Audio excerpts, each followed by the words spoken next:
Hi guys, so this is part 2 of chapter 21, okay? So if you haven't seen part 1 of this chapter, then go back and watch that one.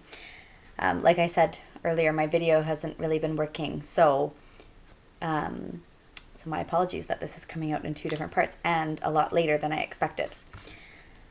So if there's a little bit of overlap, that's why, because I just want to make sure that I cover the whole chapter. All right, part 2. There's only one thing it could have been to make the Dementors go, said Harry. A real Patronus, a powerful one. But who conjured it? Harry didn't say anything. He was thinking back to the person he'd seen on the other bank of the lake. He knew who he thought it had been, but how could it have been? Didn't you see what they looked like? Said Hermione eagerly. Was it one of the teachers? No, said Harry. He wasn't a teacher. But it must have been a really powerful wizard to drive all those Dementors away. If the Patronus was shining so brightly, didn't it light him up? Couldn't you see? Yeah, I saw him, said Harry slowly. But maybe I imagined it. I wasn't thinking straight. I passed out right afterwards. Who did you think it was? I think, Harry swallowed, knowing how strange this was going to sound. I think it was my dad. Harry glanced up at Hermione and saw that her mouth was fully open now. She was gazing at him with a mixture of alarm and pity. Harry, your dad's, well, dead, she said quietly. I know that, said Harry quickly. You think you saw his ghost? I don't know. No, he looked solid. But then, maybe I was seeing things, said Harry. But from what I could see, it looked like him. I've got photos of him. Hermione was still looking at him as though worried about his sanity. I know it sounds mad, said Harry flatly. He turned to look at Buckbeak, who was digging his beak into the ground, apparently searching for worms. But he wasn't really watching Buckbeak. He was thinking about his father and about his 3 oldest friends, Moony, Wormtail, Padfoot, and Prongs. Had all 4 of them been out in the grounds tonight? Wormtail had reappeared this evening when everyone had thought he was dead. Was it so impossible his father had done the same? Had he been seeing things across the lake? The figure had been too far away to see distinctly. Yet he had felt sure, for a moment, before he'd lost consciousness. The leaves overhead rustled faintly in the breeze. The moon drifted in and out of sight behind the shifting clouds. Hermione sat with her face turned towards the willow, waiting. And then, at last, after over an hour, Here we come, Hermione whispered. She and Harry got to their feet. Buckbeak raised his head. They saw Lupin, Ron, and Pettigrew clambering awkwardly out of the hole in the roots. Then came Hermione. Then the unconscious Snape drifting weirdly upwards. Next came Harry and Black. They all began to walk towards the castle. Harry's heart was starting to beat very fast. He glanced up at the sky. Any moment now, that cloud was going to move aside and show the moon. Harry, Hermione muttered as though she knew exactly what he was thinking. We've got to stay put. We mustn't be seen. There's nothing we can do. So we're just going to let Pettigrew escape all over again? Said Harry quietly. How do you expect to find a rat in the dark? Snapped Hermione. There's nothing we can do. We came back to help Sirius. We're not supposed to be doing anything else. All right. The moon slid out from behind its cloud. They saw the tiny figures across the ground stop. Then they saw movement. There goes Lupin, Hermione whispered. He's transforming. Hermione, said Harry suddenly, we've got to move. We mustn't, I keep telling you. Not to interfere, but Lupin's going to run into the forest, right at us. Hermione gasped. Quick, she moaned, dashing to untie Buckbeak. Quick, where are we going to go? Where are we going to hide? The Dementors will be coming any moment. Back to Hagrid's, Harry said. It's empty now. Come on. They ran, fast as they could, Buckbeak cantering along behind them. They could hear the werewolf howling behind them. The cabin was in sight. Harry skidded to the door, wrenched it open, and Hermione and Buckbeak flashed past him. Harry threw himself after them and bolted the door. Fang the boarhound barked loudly. Shh, Fang, it's us, said Hermione, hurrying over and scratching his ears to quiet him. That was really close, she said to Harry. Yeah. Harry was looking out of the window. It was much harder to see what was going on from here. Buckbeak seemed very happy to find himself back inside Hagrid's house. He lay down in front of the fire, folded his wings contently, and seemed ready for a good nap. I think I'd better go inside again, said Harry slowly. I can't see what's going on. We won't know when it's time. Hermione looked up. Her expression was suspicious. I'm not going to try and interfere, said Harry quickly. But if we don't see what's going on, how are we going to know when it's time to rescue Sirius? Well, okay then. I'll wait here with Buckbeak. But Harry, be careful. There's a werewolf out there, and the Dementors... Harry stepped outside again and edged around the cabin. He could hear yelping in the distance. That meant the Dementors were closing in on Sirius. He and Hermione would be running to him any moment. Harry stared out towards the lake, his heart doing a kind of drum roll in his chest. Whoever had sent that Patronus would be appearing at any moment.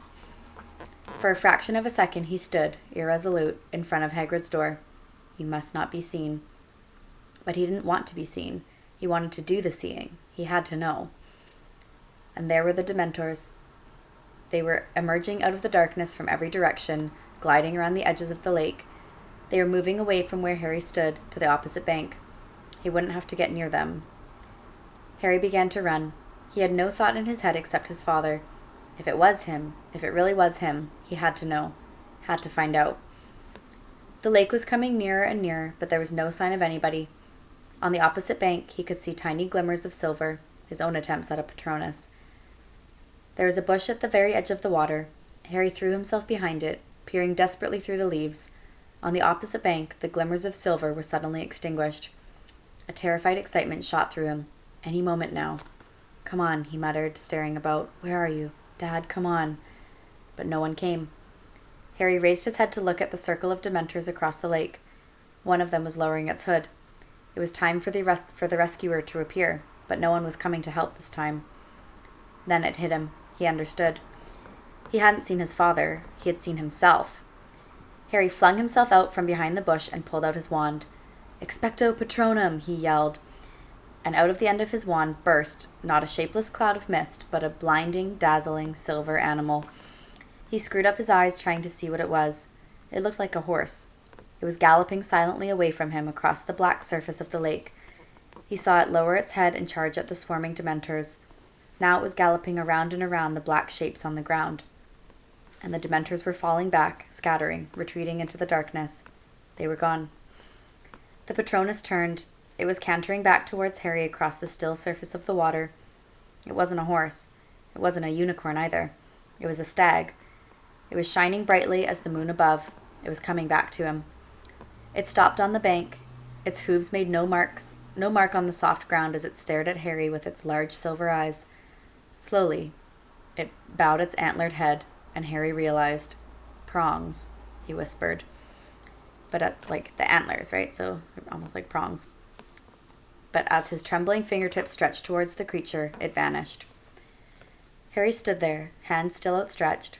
Then, with a great leap of his heart, he heard hooves behind him. He whirled around and saw Hermione dashing towards him, dragging Buckbeak behind her. What did you do? She said fiercely. You said you were only going to keep a lookout. I just saved all our lives, said Harry. Get behind here, behind this bush. I'll explain. Hermione listened to what had just happened with her mouth open yet again. Did anyone see you? Yes, haven't you been listening? I saw me, but I thought it was my dad. It's okay. Harry, I can't believe it. You conjured up a Patronus that drove away all those Dementors. That's very, very advanced magic. I knew I could do it this time, said Harry, because I'd already done it. Does that make sense? I don't know. Harry, look at Snape. Together they peered around the bush at the other bank. Snape had regained consciousness. He was conjuring stretchers and lifting the limp forms of Harry, Hermione, and Black onto them.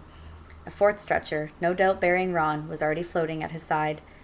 Then, wand held out in front of him, he moved them away towards the castle. Right, it's nearly time, said Hermione tensely, looking at her watch.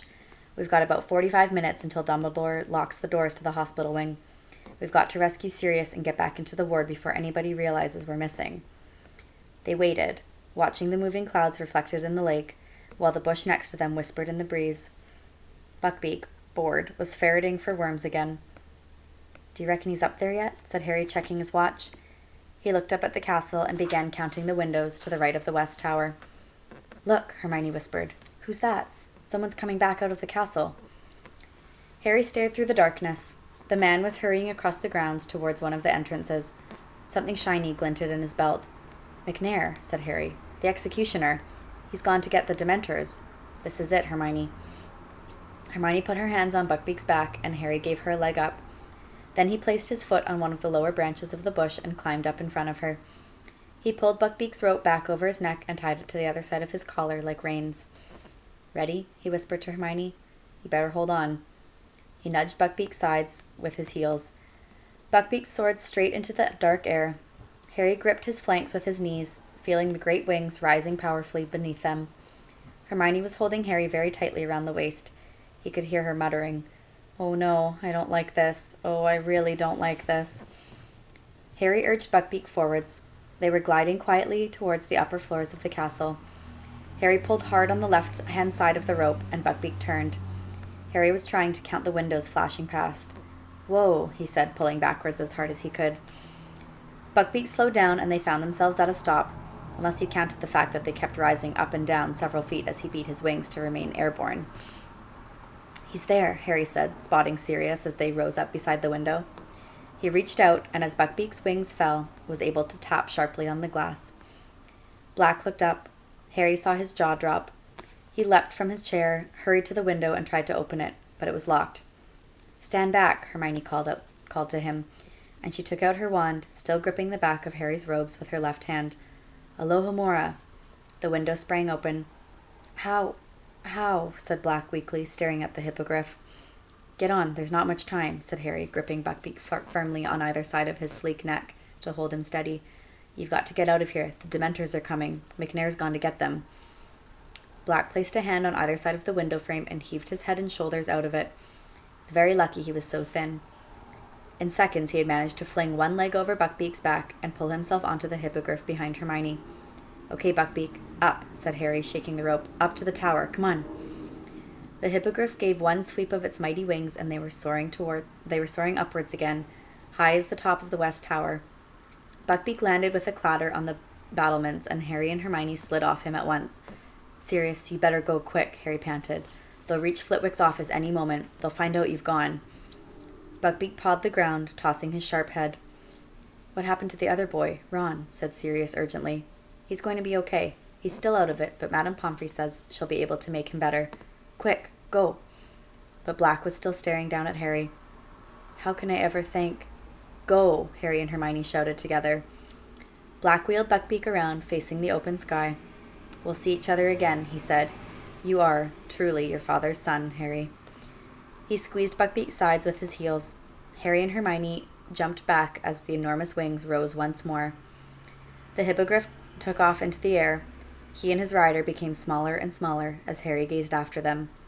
Then a cloud drifted across the moon. They were gone. So that's the end of chapter 21. And I will be uploading chapter 22 pretty quick here, so stay tuned.